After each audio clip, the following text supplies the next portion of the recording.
Lamine intenta jugársela con el balón ahí en el pie izquierdo y que balón de Lamine. Oportunidad para Oyarzábal. Nico. ¡Gol!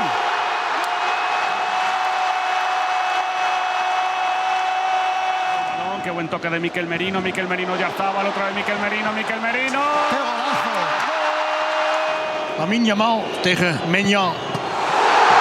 3-0. Нико Уилямс. Подаване за Педри. Педри! 4-0.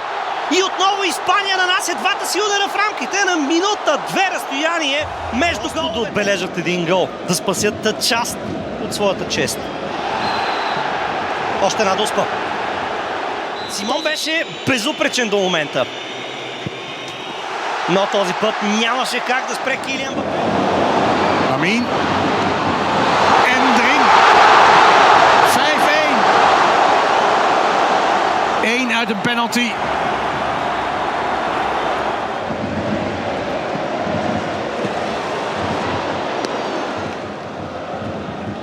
Шерки! Удар на Шерки! Това е определено един от най-добрите начини. Мало Густов, наказателното поле е центриране и това е автогол!